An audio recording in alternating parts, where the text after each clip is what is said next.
Kirk Kooks. If you remember last week I showed you how to make chicken doner. This week I'm going to show you how to make regular doner. First thing you're going to want is a bowl and a kilo of beef mince. And the mince you want to go directly into the bowl. The method for making this is very similar to the chicken doner we made last week. So the first thing we need to do is blitz an onion again.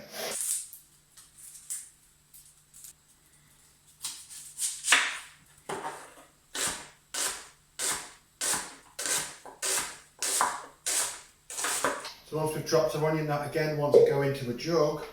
And again, we just want to blend this until it's a watery mush. So same as last week, once you've got this all blended up, get your bowl, get a sieve, just pour this out into the sieve over the bowl. And then we just want to squeeze all that juice out. So once you've got all the onion juice in there, just want to give it a bit of a mix, just get the onion juice working its way into the mince, and then we can start to add the rest of the marinade ingredients.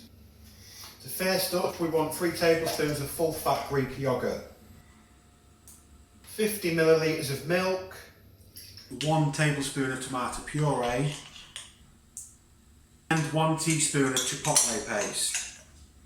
And then for dry ingredients is 1 tablespoon of salt, 1 tablespoon of pepper, 1 tablespoon of oregano, and 1 tablespoon of thyme. And then it just needs a good mix.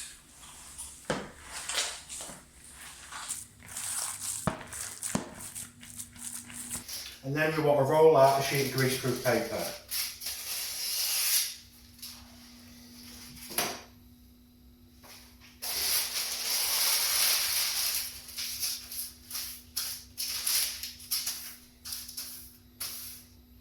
So then we want to take the meat, we want to get this out onto here. We want to get this into a sausage shape. And then we just want to give it a roll.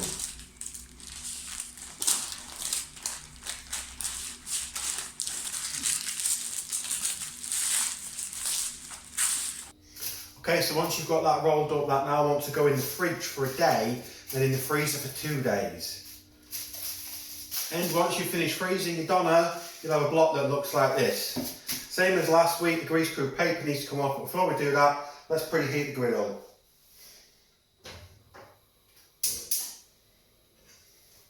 If you don't have a griddle, you can use a frying pan, whatever you've got. So the paper needs to come off. That leaves you with a nice big block that looks like this, that when you look at it, it does actually look like what they have in the takeaways on the big spits that spin around. So once again, get your knife and just carve some nice strips.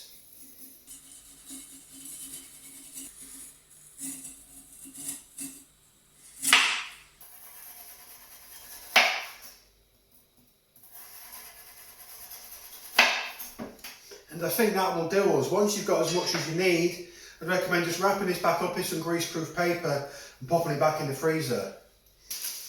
If you are feeding a lot of people, you can just keep it out and then just cook a bit, carve a bit, cook a bit, carve a bit, cook a bit, carve a bit until you're done, and then freeze it. And as I said last week, you can then reheat it all in a wok when you've got everything ready together. So the next step, we want to be taking this over to the hot plate.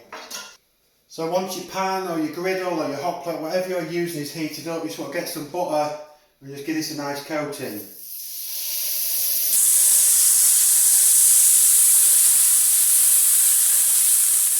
And the next step is to get your meat and just lay it out.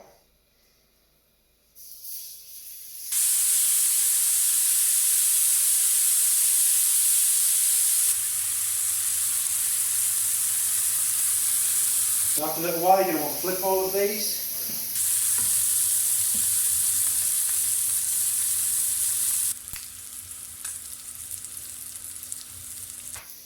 Okay, so that's done now. So we can move that over to the wok.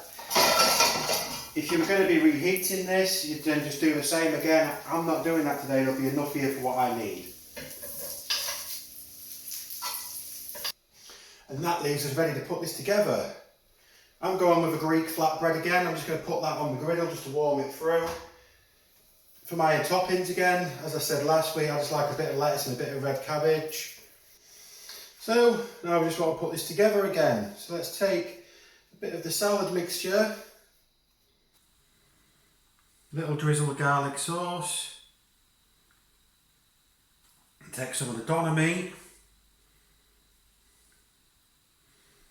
You see, I've seen loads of different ways of cooking doner meat, doing it in a slow cooker, putting something together similar to what we've done today, but then just baking it, and it just ends up like a meatloaf. And once you've cut that initial layer off, it's just all stodgy inside and it tastes nothing like it. This is the only way I'm aware of to get this sort of finish at home.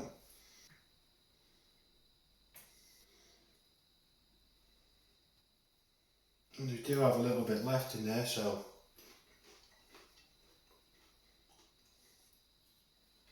that is so good. So let's give that a fold.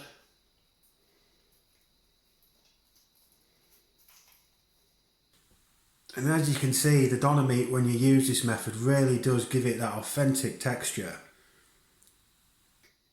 Okay, so now let's just cut this in half.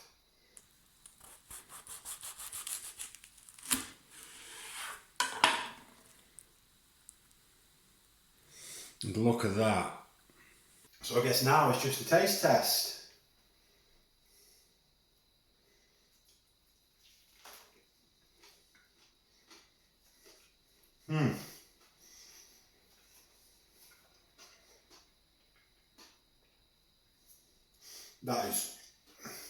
That is amazing.